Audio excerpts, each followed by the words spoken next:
I'm joined now by today's special guest, and that's Ama Nti-Osei from the Africa Report magazine to talk about what's making headlines in this month's issue. And one of the main features concerns Chinese investment in Africa. Ama, before we get to the magazine, there was a gathering of African CEOs in Abidjan in Côte d'Ivoire last week. Now, this is a private sector sort of talking shop event where decision makers can debate the issues that affect Africa's economic development. There were some high-profile people there. Tell us what went on and what came out of this year's event. Yes, so this is the main event of the Jeune Afrique Media Group, where we had over 1,600 high-level delegates. We had three presidents, the host president, Alassane Ouattara. We also had Ghana's President Akufo-Addo, and Emerson Mnangagwa of Zimbabwe.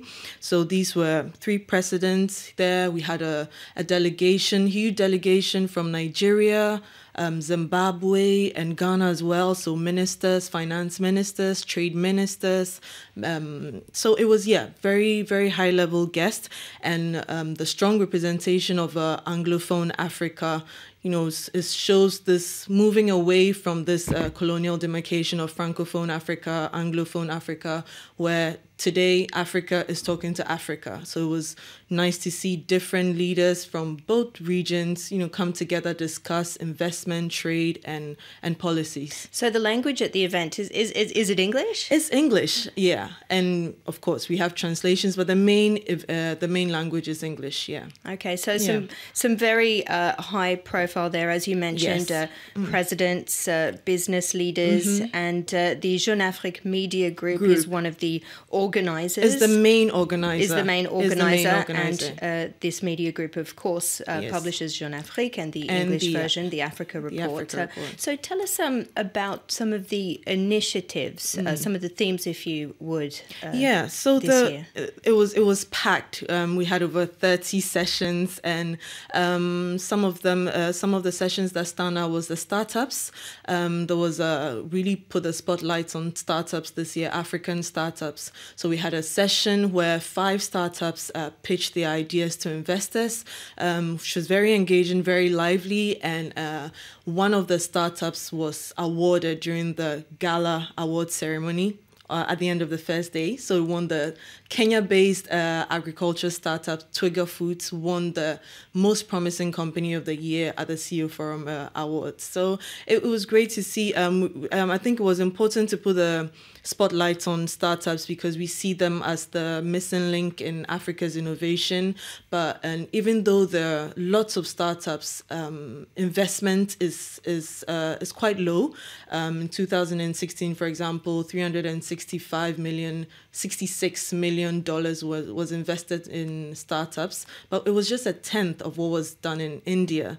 So we see that even though the sector is booming, investment is quite low. So it was to discuss what can be done, talk to investors to see different angles, what can be done to help these companies. And it was great. There was a woman initiative panel where we had Miss Alakija from Nigeria, who is the CEO of Fanfa Oil, one of the richest women in Africa. We had Dominique Ouattara, the First Lady of Côte d'Ivoire, come speak to the women. So it was hugely packed, very interesting sessions, and the Africa Report debate as well, moderated by our managing editor, Nicholas Norbrook, on the Nigeria economy. Who is, of course, a regular on our program. Exactly. Women, technology, startups.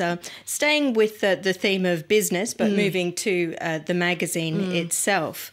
There's an article entitled New Departures, which looks at China's role in Africa, the competition that it faces from other foreign presences on the continent. And also the article looks at how important Africa is to China in the scheme of things, pointing out that while it is a priority, it is not necessarily China's number one priority. Chinese investment in Africa, it's very significant. It's not just about giving money away. It's also about peace building, financing humanitarian efforts. Just tell us a little bit more about China's commitment, if you like, to Africa and the direction in which it's heading.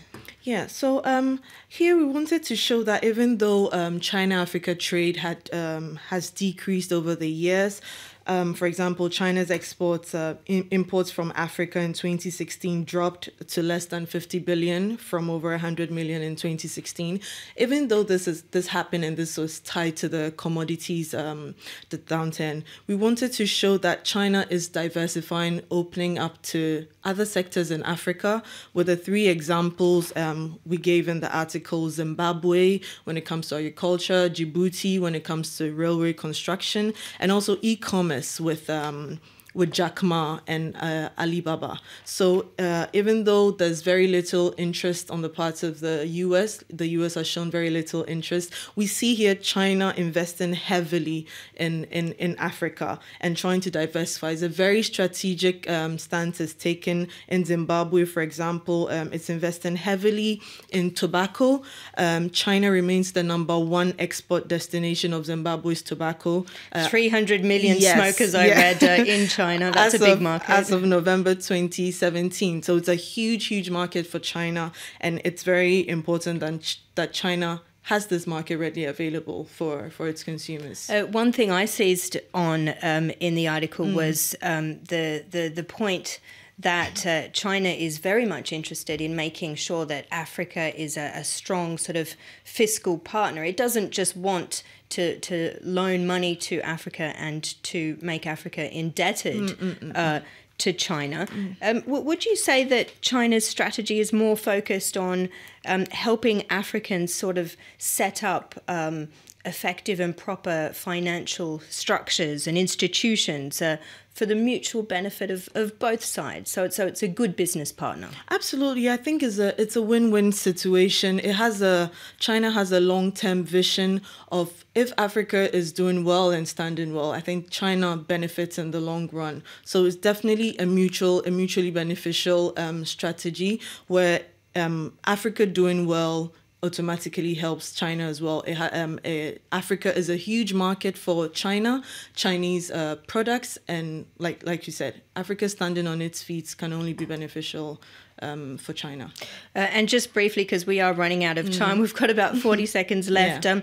You mentioned a little bit earlier about US interest in China, in Africa waning. Is it strange that while one superpower is moving towards Africa, another superpower is pulling away?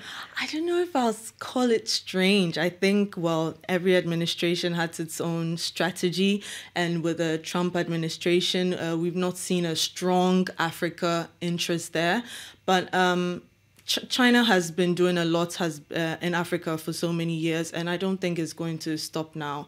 And as in the US interest waning, I think to each its own, I'd say. Okay, unfortunately, we've run out of time. So much to say, so little time to say it in. My thanks there to Ama Nti-Osei from the Africa Report. For those stories and more, do buy your copy of this month's magazine. Well, that brings us to the end of Paris Live PM for this Thursday. Thanks for being with us. We'll be back at the same time tomorrow. Bye-bye.